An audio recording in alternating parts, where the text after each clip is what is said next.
Bonjour. Je sais que tu sais, et tu sais que je sais. Aujourd'hui, le 6 novembre, l'anniversaire de la marche verte. Mais je vais vous poser une question simple, franche, directe. Et je suis persuadé que beaucoup de parmi vous ne peuvent pas me répondre, n'oseraient pas me répondre. La question est très simple. Si si vous devez perdre un père ou une mère, lequel choisirez-vous? إلا غادي يموت واحد فيهم واش أفضل يموت الأب ولا الأم؟ C'est vrai. Répondez-moi. Personne ne pourra me répondre. خليهم لي بجوج. سيدي حطيت عليك سؤال معين. واش تفضل الأم اللي تموت الأول ولا الأب اللي يموت الأول؟ سؤال صالح.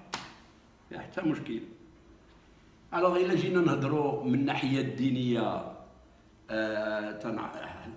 je suis persuadé que في القرآن في الأحاديث النبي صلى الله عليه وسلم اللي جاوا عنده قال لهم أمك ثم أبوك. هذه ما تهضرش عليها ولكن je voulais poser cette question sur le plan scientifique. Oui, sur le plan scientifique. Oui, c'est vrai. Eh bien la femme offre un ovule, ou une ovule. Et l'homme offre un spermatozoïde. Et la femme va offrir sur le plan génétique 2X, XX.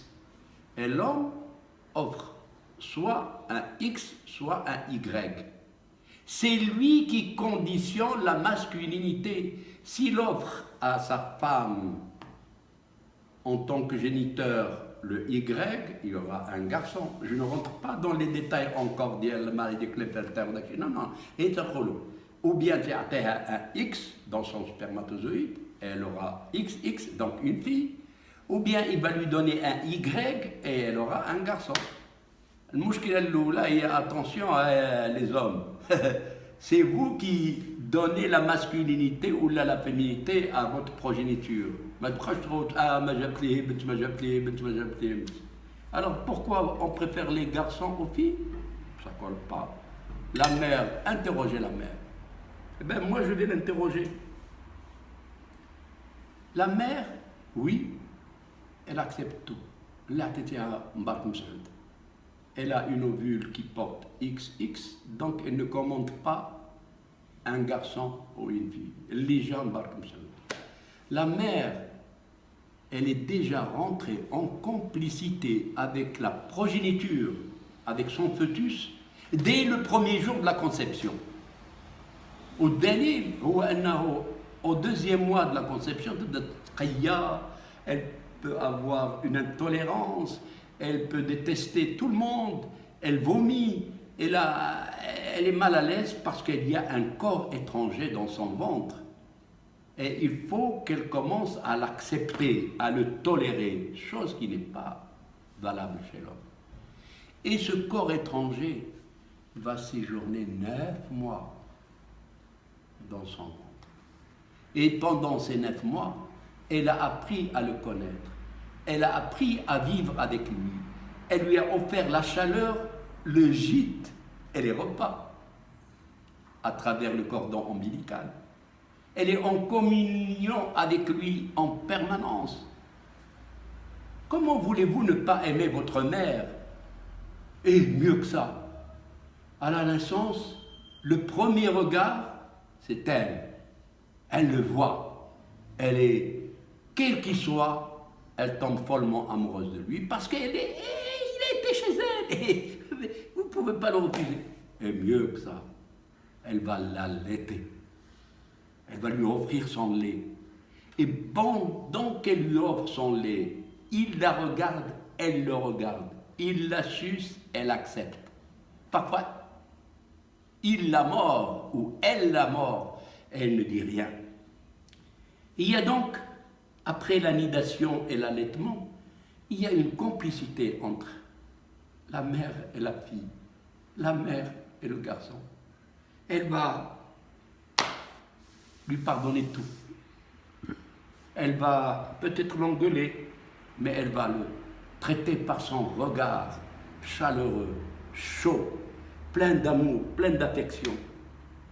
Et surtout, si c'est une fille, elle va l'aimer davantage parce qu'elle sait qu'elle va avoir le même épanouissement qu'elle, et elle aurait souhaité qu'elle reste comme elle, surtout pendant les 5 premières années. Fille ou garçon, c'est la même chose pour elle.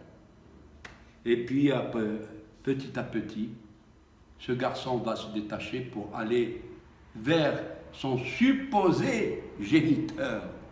Tenez-vous bien. C'est la seule qui garde le secret jusqu'à la mort, la mère. Alors, laquelle vous préférez? Perdre le père ou la mère? Je connais beaucoup de garçons, beaucoup de filles.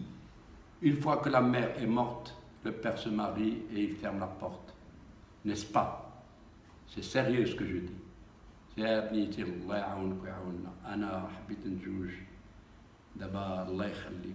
Mais la mère, qu'est-ce qu'elle fait? Elle prend son poulain, elle prend sa fille, elle la garde. Comment vous allez choisir entre le père et la mère? Je vous laisse la question. Ce n'est pas un pile ou face que vous allez tirer. C'est un moment de réflexion, au moment où vous n'avez pas encore perdu l'un ou l'autre. Moi, les miens, ils sont partis. Nous resterons dans toujours le serment de dire mes parents sont les meilleurs après Dieu. Et alors, vive les Marocains, vive les Marocaines et vive le Maroc.